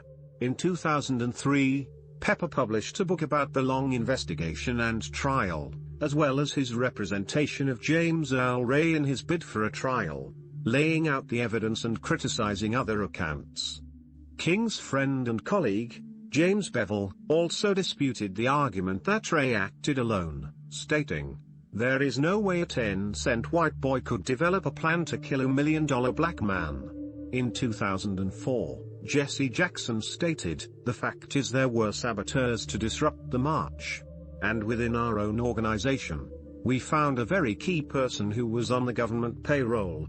So infiltration within, saboteurs from without, and the press attacks. I will never believe that James Earl Ray had the motive, the money and the mobility to have done it himself. Our government was very involved in setting the stage for and I think the escape route for James Earl Ray." Legacy: South Africa. King's legacy includes influences on the Black consciousness movement and civil rights movement in South Africa. King's work was cited by, and served as, an inspiration for South African leader Albert Lutuli, who fought for racial justice in his country and was later awarded the Nobel Prize. United Kingdom. King influenced Irish politician and activist John Hume. Hume, The former leader of the Social Democratic and Labour Party cited King's legacy as quintessential to the Northern Irish civil rights movement and the signing of the Good Friday Agreement, calling him one of my great heroes of the century. In the United Kingdom, the Northumbria and Newcastle University's Martin Luther King Peace Committee exists to honour King's legacy, as represented by his final visit to the UK to receive an honorary degree from Newcastle University in 1967. The Peace Committee operates out of the chaplaincies of the city's two universities, Northumbria and Newcastle, both of which remain centres for the study of Martin Luther King and the US civil rights movement. Inspired by King's vision, it undertakes a range of activities across the UK as it seeks to build cultures of peace. In 2017, Newcastle University unveiled a bronze statue of King to celebrate the 50th anniversary of his honorary doctorate ceremony. The Students' Union also voted to rename their bar Luther's United States. King has become a national icon in the history of American liberalism and American progressivism. His main legacy was to secure progress on civil rights in the U.S. Just days after King's assassination, Congress passed the Civil Rights Act of 1968. Title 8 of the Act, commonly known as the Fair Housing Act, prohibited discrimination in housing and housing-related transactions on the basis of race, religion, or national origin, later expanded to include sex, familial status, and disability. This legislation was seen as a tribute to King's struggle in his final years to combat residential discrimination in the U.S. The day following King's assassination, school teacher Jane Elliott conducted her first Blue Eyes, Brown Eyes exercise with her class of elementary school students in Riceville, Iowa. Her purpose was to help them understand King's death as it related to racism, something they little understood as they lived in a predominantly white community. King's wife Coretta Scott King followed in her husband's footsteps and was active in matters of social justice and civil rights until her death in 2006. The same year that Martin Luther King was assassinated, she established the King Center in Atlanta, Georgia, dedicated to preserving his legacy and the work of championing nonviolent conflict resolution and tolerance worldwide. Their son, Dexter King, serves as the center's chairman. Daughter Yolanda King, who died in 2007, was a motivational speaker, author and founder of Higher Ground Productions, an organization specializing in diversity training. Even within the King family, members disagree about his religious and political views about gay, lesbian, bisexual and transgender people. King's widow Coretta publicly said that she believed her husband would have supported gay rights. However, his youngest child, Bernice King, has said publicly that he would have been opposed to gay marriage.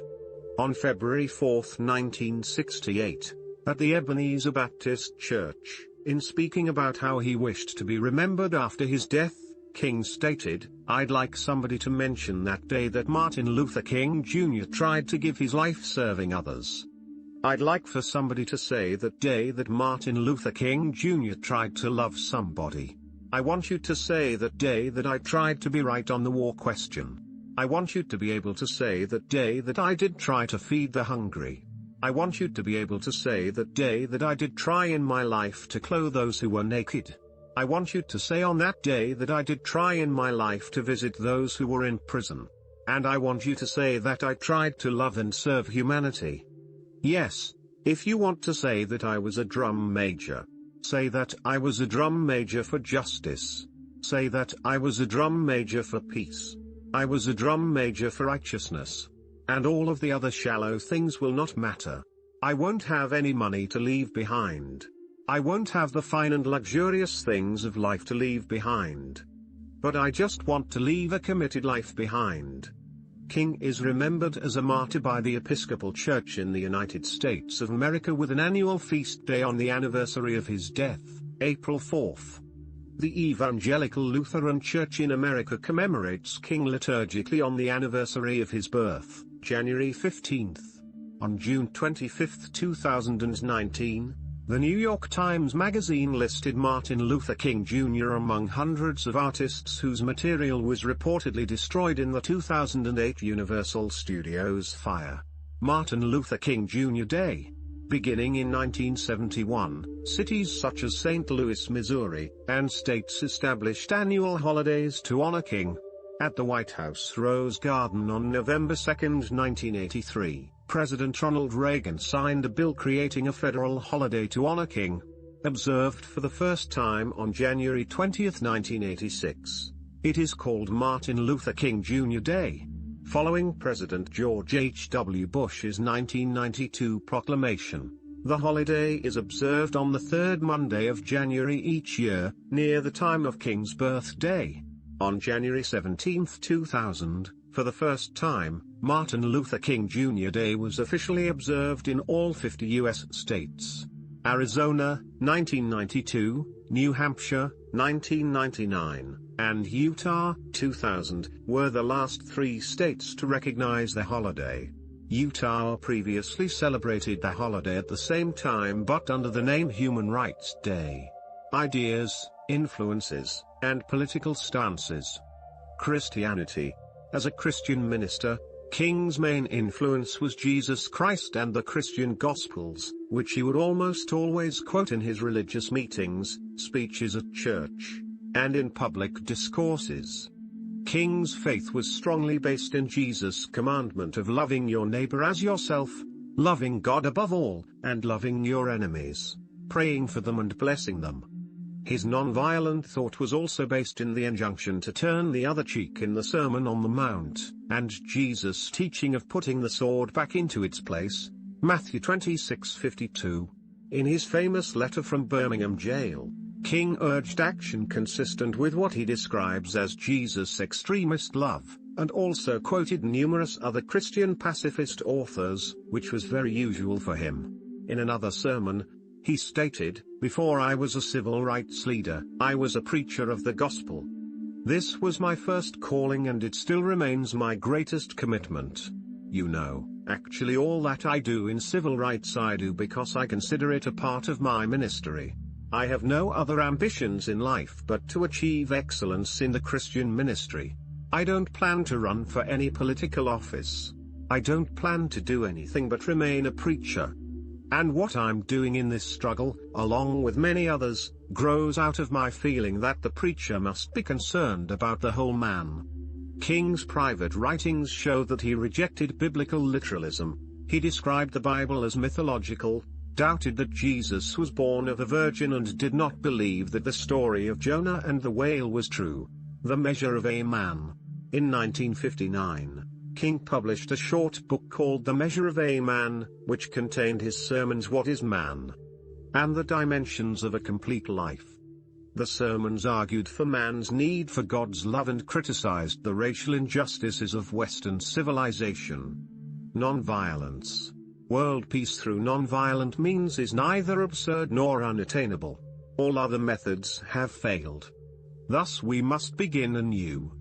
Nonviolence is a good starting point. Those of us who believe in this method can be voices of reason, sanity, and understanding amid the voices of violence, hatred, and emotion. We can very well set a mood of peace out of which a system of peace can be built. Martin Luther King Jr. veteran African-American civil rights activist Bayard Rustin was King's first regular advisor on nonviolence. King was also advised by the white activists Harris Wofford and Glenn Smiley. Rustin and Smiley came from the Christian pacifist tradition, and Wofford and Rustin both studied Mahatma Gandhi's teachings. Rustin had applied nonviolence with the Journey of Reconciliation campaign in the 1940s, and Wofford had been promoting Gandhism to Southern blacks since the early 1950s. King had initially known little about Gandhi and rarely used the term nonviolence during his early years of activism in the early 1950s. King initially believed in and practiced self-defense, even obtaining guns in his household as a means of defense against possible attackers.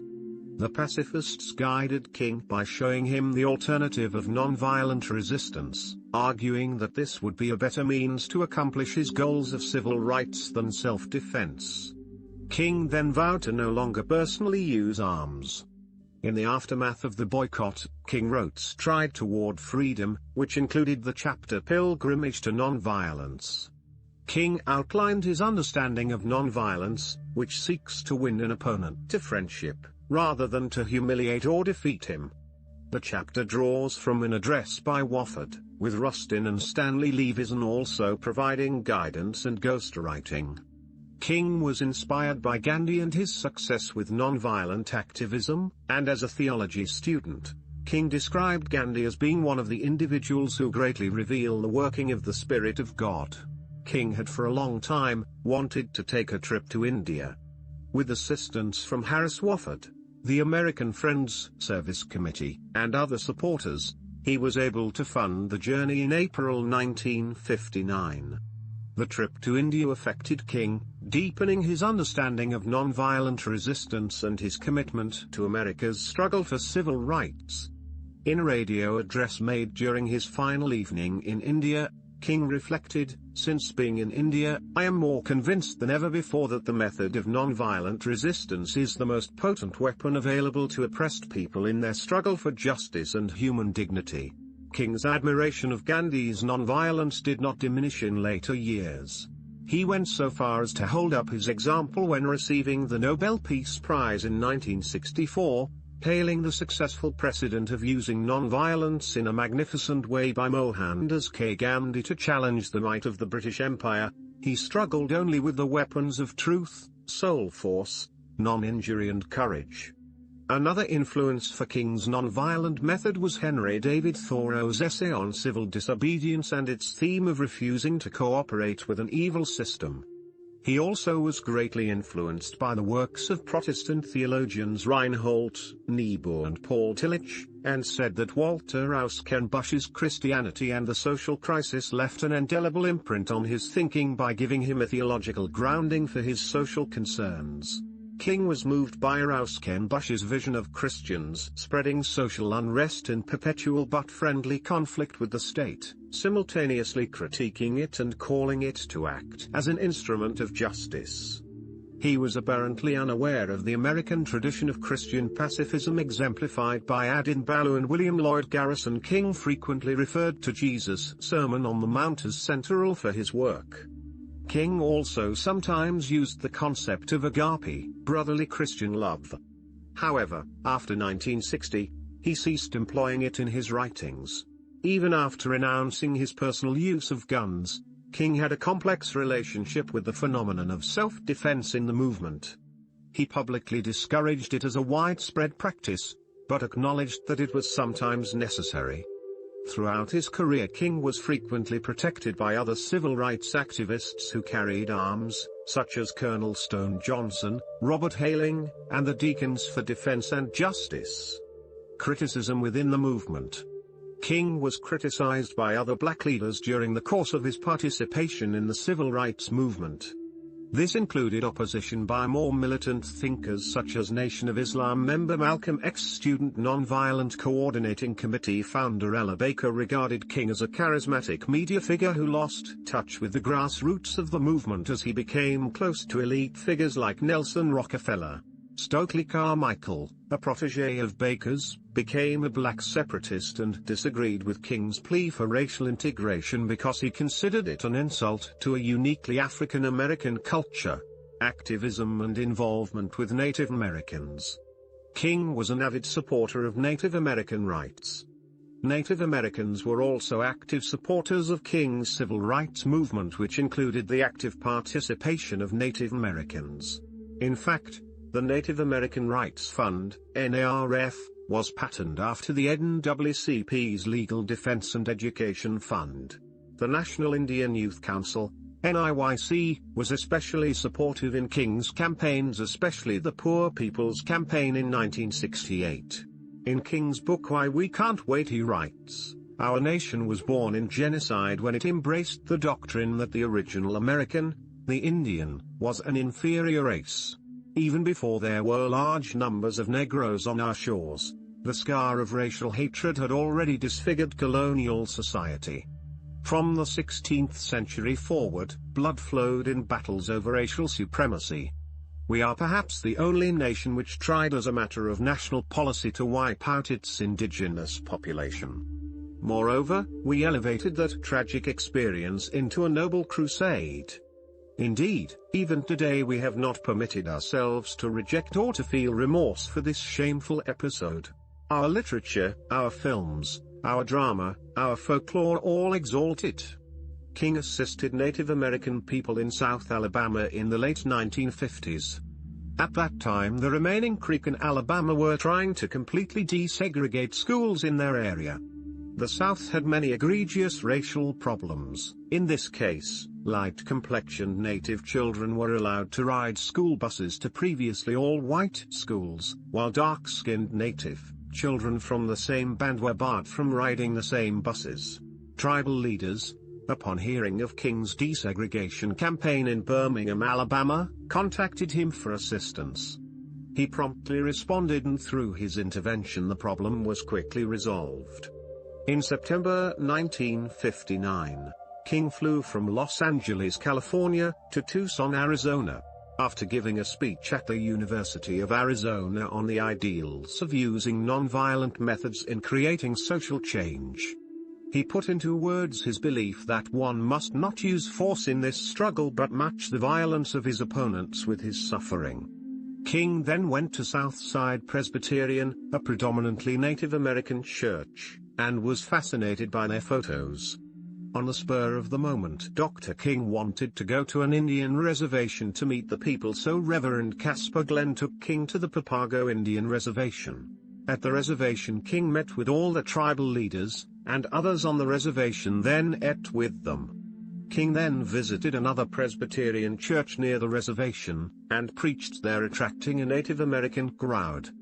He later returned to Old Pueblo in March 1962, where he preached again to a Native American congregation, and then went on to give another speech at the University of Arizona. King would continue to attract the attention of Native Americans throughout the civil rights movement. During the 1963 March on Washington, there was a sizable Native American contingent, including many from South Dakota, and many from the Navajo Nation. Native Americans were also active participants in the Poor People's Campaign in 1968. King was a major inspiration along with the civil rights movement, which inspired the Native American rights movement of the 1960s and many of its leaders. John Eckerhawk, a member of the Pawnee tribe and the executive director and one of the founders of the Native American Rights Fund, stated, inspired by Dr. King, who was advancing the civil rights agenda of equality under the laws of this country, we thought that we could also use the laws to advance our Indianship, to live as tribes in our territories governed by our own laws under the principles of tribal sovereignty that had been with us ever since 1831. We believed that we could fight for a policy of self-determination that was consistent with U.S. law, and that we could govern our own affairs, define our own ways, and continue to survive in this society. Politics. As the leader of the SCLC, King maintained a policy of not publicly endorsing a U.S. political party or candidate. I feel someone must remain in the position of non-alignment, so that he can look objectively at both parties and be the conscience of both, not the servant or master of either. In a 1958 interview, he expressed his view that neither party was perfect, saying, "I don't think the Republican Party is a party full of the Almighty God, nor is the Democratic Party. They both have weaknesses, and I'm not inextricably bound to either party." King did praise Democratic Senator Paul Douglas of Illinois as being the greatest of all senators because of his fierce advocacy for civil rights causes over the years. King critiqued both parties' performance on promoting racial equality. Actually, the Negro has been betrayed by both the Republican and the Democratic Party. The Democrats have betrayed him by capitulating to the whims and caprices of the Southern Dixiecrats. The Republicans have betrayed him by capitulating to the blatant hypocrisy of reactionary right-wing Northern Republicans. And this coalition of Southern Dixiecrats and right-wing reactionary Northern Republicans defeats every bill and every move towards liberal legislation in the area of civil rights. Although King never publicly supported a political party or candidate for president, in a letter to a civil rights supporter in October 1956 he said that he had not decided whether he would vote for Adlai Stevenson toward Dwight D. Eisenhower at the 1956 presidential election, but that in the past I always voted the Democratic ticket. In his autobiography, King says that in 1960 he privately voted for Democratic candidate John F. Kennedy. I felt that Kennedy would make the best president. I never came out with an endorsement. My father did, but I never made one. King adds that he likely would have made an exception to his non-endorsement policy for a second Kennedy term, saying had President Kennedy lived, I would probably have endorsed him in 1964. In 1964, King urged his supporters and all people of goodwill to vote against Republican Senator Barry Goldwater for president, saying that his election would be a tragedy, and certainly suicidal almost, for the nation and the world. King supported the ideals of democratic socialism, although he was reluctant to speak directly of this support due to the anti-communist sentiment being projected throughout the United States at the time, and the association of socialism with communism. King believed that capitalism could not adequately provide the basic necessities of many American people, particularly the African American community. Compensation. King stated that Black Americans, as well as other disadvantaged Americans, should be compensated for historical wrongs. In an interview conducted for Playboy in 1965, he said that granting Black Americans only equality could not realistically close the economic gap between them and whites. King said that he did not seek a full restitution of wages lost to slavery, which he believed impossible, but proposed a government compensatory program of $50 billion over 10 years to all disadvantaged groups. He posited that the money spent would be more than amply justified by the benefits that would accrue to the nation through a spectacular decline in school dropouts, family breakups, crime rates, illegitimacy, swollen relief rolls, rioting and other social evils. He presented this idea as an application of the common law regarding settlement of unpaid labor, but clarified that he felt that the money should not be spent exclusively on blacks.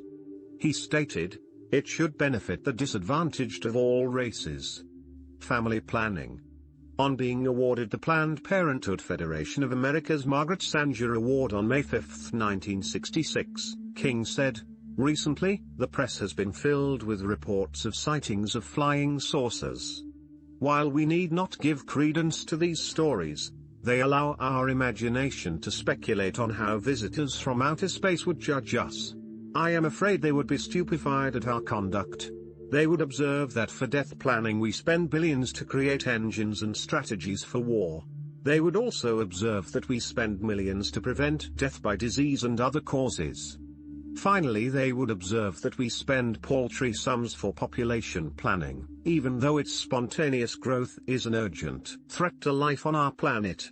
Our visitors from outer space could be forgiven if they reported home that our planet is inhabited by a race of insane men whose future is bleak and uncertain. There is no human circumstance more tragic than the persisting existence of a harmful condition for which a remedy is readily available.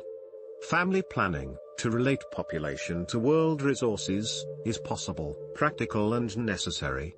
Unlike plagues of the Dark Ages or contemporary diseases we do not yet understand, the modern plague of overpopulation is soluble by means we have discovered and with resources we possess. What is lacking is not sufficient knowledge of the solution but universal consciousness of the gravity of the problem and education of the billions who are its victims. Television. Actress Nichelle Nichols planned to leave the science fiction television series Star Trek in 1967 after its first season, wanting to return to musical theater. She changed her mind after talking to King, who was a fan of the show. King explained that her character signified a future of greater racial harmony and cooperation. King told Nichols, "You are our image of where we're going. You're 300 years from now. And that means that's where we are and it takes place now. Keep doing what you're doing. You are our inspiration." As Nichols recounted, Star Trek was one of the only shows that King and his wife Coretta would allow their little children to watch. And I thanked him and I told him I was leaving the show. All the smile came off his face. And he said, "Don't you understand, for the first time we're seen as we should be seen. You don't have a black role. You have an equal role." For his part, the series creator, Gene Roddenberry, was deeply moved upon learning of King's support. State surveillance and coercion, FBI surveillance and wiretapping. FBI Director J. Edgar Hoover personally ordered surveillance of King, with the intent to undermine his power as a civil rights leader. The Church Committee, a 1975 investigation by the U.S. Congress, found that from December 1963 until his death in 1968, Martin Luther King Jr. was the target of an intensive campaign by the Federal Bureau of Investigation to neutralize him as an effective civil rights leader. In the fall of 1963, the FBI received authorization from Attorney General Robert F. Kennedy to proceed with wiretapping of King's phone lines, purportedly due to his association with Stanley Levinson. The Bureau informed President John F. Kennedy. He and his brother unsuccessfully tried to persuade King to dissociate himself from Levinson, a New York lawyer who had been involved with Communist Party USA. Although Robert Kennedy only gave written approval for limited wiretapping of King's telephone lines on a trial basis, for a month or so, Hoover extended the clearance so his men were unshackled to look for evidence in any areas of King's life they deemed worthy. The Bureau placed wiretaps on the home and office phone lines of both Levinson and King, and bugged King's rooms in hotels as he traveled across the country. In 1967, Hoover listed the SCLC as a black nationalist hate group, with the instructions, "No opportunity should be missed to exploit through counterintelligence techniques the organizational and personal conflicts of the leaderships of the groups, to ensure the targeted group is disrupted, ridiculed, or discredited." NSA monitoring of King's communications. In a secret operation codenamed Minaret, the National Security Agency monitored the communications of leading Americans, including King, who were critical of the U.S. war in Vietnam. A review by the NSA itself concluded that Minaret was disreputable if not outright illegal. Allegations of communism. For years, Hoover had been suspicious of potential influence of communists in social movements such as labor unions and civil rights. Hoover directed the FBI to track King in 1957, and the SCLC when it was established. Due to the relationship between King and Stanley Levinson, the FBI feared Levinson was working as an agent of influence over King, in spite of its own reports in 1963 that Levinson had left the party and was no longer associated in business dealings with them. Another King lieutenant, Jack Odell, was also linked to the Communist Party by sworn testimony before the House Un-American Activities Committee, HUAC. Despite the extensive surveillance conducted, by 1976 the FBI had acknowledged that it had not obtained any evidence that King himself or the SCLC were actually involved with any communist organizations. For his part, King adamantly denied having any connections to communism. In a 1965 Playboy interview, he stated that there are as many communists in this freedom movement as there are Eskimos in Florida. He argued that Hoover was following the path of appeasement of political powers in the South and that his concern for communist infiltration of the civil rights movement was meant to aid and abet the salacious claims of Southern racists and the extreme right-wing elements. Hoover did not believe King's pledge of innocence and replied by saying that King was the most notorious liar in the country. After King gave his "I Have a Dream" speech during the March on Washington on August 28, 1963, the FBI described King as the most dangerous and effective Negro leader in the country. It alleged that he was knowingly, willingly and regularly cooperating with and taking guidance from communists. The attempts to prove that King was a communist was related to the feeling of many segregationists that blacks in the South were content with the status quo, but had been stirred up by communists and outside agitators. As context, the civil rights movement in 1950s and 60s arose from activism within the black community dating back to before World War I.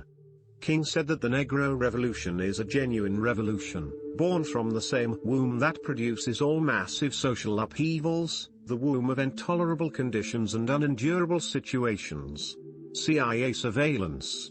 CIA files declassified in 2017 revealed that the agency was investigating possible links between King and communism after a Washington Post article dated November 4, 1964 claimed he was invited to the Soviet Union and that Ralph Abernathy, as spokesman for King, refused to comment on the source of the invitation.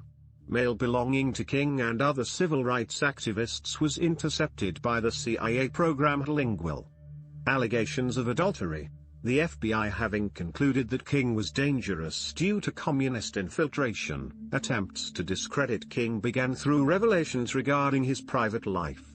FBI surveillance of King, some of it since made public, attempted to demonstrate that he also had numerous extramarital affairs. Lyndon B. Johnson once said that King was a hypocritical preacher.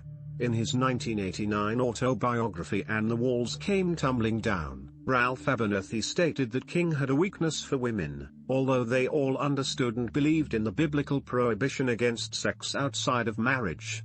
It was just that he had a particularly difficult time with that temptation. In a later interview, Abernathy said that he only wrote the term womanizing, that he did not specifically say King had extramarital sex and that the infidelities King had were emotional rather than sexual. Abernathy criticized the media for sensationalizing the statements he wrote about King's affairs, such as the allegation that he admitted in his book that King had a sexual affair the night before he was assassinated. In his original wording, Abernathy had stated that he saw King coming out of his room with a woman when he awoke the next morning and later said that he may have been in there discussing and debating and trying to get her to go along with the movement, I don't know, the sanitation workers' strike. In his 1986 book Bearing the Cross, David Garreau wrote about a number of extramarital affairs, including one woman King saw almost daily. According to Garreau, that relationship increasingly became the emotional centerpiece of King's life, but it did not eliminate the incidental couplings of King's travels. He alleged that King explained his extramarital affairs as a form of anxiety reduction. Garreau asserted that King's supposed promiscuity caused him painful and at times overwhelming guilt. King's wife Coretta appeared to have accepted his affairs with equanimity, saying once that all that other business just doesn't have a place in the very high-level relationship we enjoyed. Shortly after Bearing the Cross was released, civil rights author Howell Raines gave the book a positive review but opined that Garreau's allegations about King's sex life were sensational and stated that Garreau was amassing facts rather than analyzing them. The FBI distributed reports regarding such affairs to the executive branch, friendly reporters, potential coalition partners and funding sources of the SCLC, and King's family. The Bureau also sent anonymous letters to King threatening to reveal information if he did not cease his civil rights work. The FBI King's suicide letter sent to King just before he received the Nobel Peace Prize read, in part, "The American public, the church organizations that have been helping, Protestants, Catholics and Jews will know you for what you are, an evil beast. So will others who have backed you. You are done. King, there is only one thing left for you to do. You know what it is. You have just 34 days in which to do. This exact number has been selected for a specific reason, it has definite practical significance. You are done. There is but one way out for you. You better take it before your filthy fraudulent self is bared to the nation." The letter was accompanied by a tape recording, excerpted from FBI wiretaps, of several of King's extramarital liaisons. King interpreted this package as an attempt to drive him to suicide, although William Sullivan, head of the Domestic Intelligence Division at the time, argued that it may have only been intended to convince Dr. King to resign from the SCLC. King refused to give in to the FBI's threats. In 1977, Judge John Lewis Smith Jr. ordered all known copies of the recorded audio tapes and written transcripts resulting from the FBI's electronic surveillance of King between 1963 and 1968 to be held in the National Archives and sealed from public access until 2027. In May 2019, FBI files emerged indicating that King looked on, laughed and offered advice as one of his friends raped a woman. His biographer, David Garrow, wrote that the suggestion that he either actively tolerated or personally employed violence against any woman, even while drunk, poses so fundamental a challenge to his historical stature as to require the most complete and extensive historical review possible. These allegations sparked a heated debate among historians. Claiborne Carson, Martin Luther King biographer and overseer of the Dr. King records at Stanford University, states that he came to the opposite conclusion of Garrow, saying none of this is new. Garrow is talking about a recently added summary of a transcript of a 1964 recording from the Willard Hotel that others, including Mrs. King, have said they did not hear Martin's voice on it. The added summary was 4 layers removed from the actual recording. This supposedly new information comes from an anonymous source in a single paragraph in an FBI report. You have to ask, how could anyone conclude King looked at rape from an audio recording in a room where he was not present? Carson bases his position of Coretta Scott King's memoirs, where she states, I set up our reel-to-reel recorder and listened. I have read scores of reports talking about the scurrilous activities of my husband, but once again, there was nothing at all incriminating on the tape. It was a social event with people laughing and telling dirty jokes. But I did not hear Martin's voice on it, and there was nothing about sex or anything else resembling the lies J. Edgar and the FBI were spreading. The tapes that could confirm or refute the allegation are scheduled to be declassified in 2027. Police observation during the assassination. A fire station was located across from the Lorraine Motel, next to the boarding house in which James Earl Ray was staying. Police officers were stationed in the fire station to keep King under surveillance. Agents were watching King at the time he was shot. Immediately following the shooting, officers rushed out of the station to the motel. Marl McCullough, an undercover police officer, was the first person to administer first aid to King. The antagonism between King and the FBI, the lack of an all-points bulletin to find the killer, and the police presence nearby led to speculation that the FBI was involved in the assassination. Awards and recognition. King was awarded at least 50 honorary degrees from colleges and universities. On October 14, 1964, King became their, at the time, youngest winner of the Nobel Peace Prize, which was awarded to him for leading nonviolent resistance to racial prejudice in the U.S. In 1965, he was awarded the American Liberties Medallion by the American Jewish Committee for his exceptional advancement of the principles of human liberty. In his acceptance remarks, King said, "Freedom is one thing. You have it all or you are not free." In 1957, he was awarded the Spingarn Medal from the NAACP. 2 years later, he won the Anisfield Wolf Book Award for his books Tried Toward Freedom, The Montgomery Story. In 1966, the Planned Parenthood Federation of America awarded King the Margaret Sanger Award for his courageous resistance to bigotry and his lifelong dedication to the advancement of social justice and human dignity. Also in 1966, King was elected as a Fellow of the American Academy of Arts and Sciences.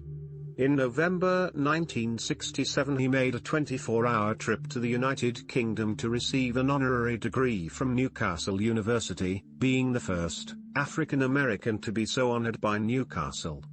In a moving impromptu acceptance speech, he said there are 3 urgent and indeed great problems that we face not only in the United States of America but all over the world today.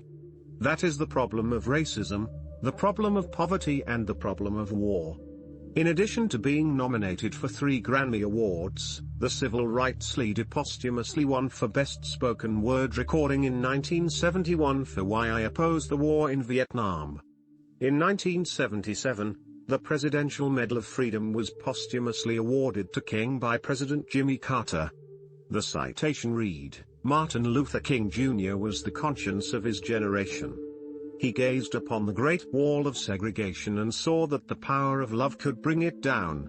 From the pain and exhaustion of his fight to fulfill the promises of our founding fathers for our humblest citizens, he wrung his eloquent statement of his dream for America. He made our nation stronger because he made it better. His dream sustains us yet." King and his wife were also awarded the Congressional Gold Medal in 2004. King was second in Gallup's list of most widely admired people of the 20th century. In 1963, he was named Time Person of the Year, and in 2000, he was voted 6th in an online Person of the Century poll by the same magazine. King placed third in the Greatest American contest conducted by the Discovery Channel and AOL. $5 bill. On April 20, 2016, Treasury Secretary Jacob Lew announced that the $5, $10, and $20 bills would all undergo redesign prior to 2020. Lew said that while Lincoln would remain on the front of the $5 bill, the reverse would be redesigned to depict various historical events that had occurred at the Lincoln Memorial. Among the planned designs are images from King's I Have a Dream speech and the 1939 concert by opera singer Marian Anderson. Works: Stride Toward Freedom, The Montgomery Story, 1958, The Measure of a Man, 1959, Strength to Love, 1963, Why We Can't Wait, 1964, Where Do We Go From Here, Chaos or Community? 1967, The Trumpet of Conscience, 1968, A Testament of Hope, The Essential Writings and Speeches of Martin Luther King Jr., 1986, The Autobiography of Martin Luther King Jr., 1998, ed. Claiborne Carson, All Labor Has Dignity, 2011, ed. Michael Honey, Thou, Dear God, Prayers That Open Hearts and Spirits Collection of King's Prayers. 2011, ed. Lewis Baldwin, MLK, A Celebration in Word and Image photographed by Bob Edelman, introduced by Charles Johnson.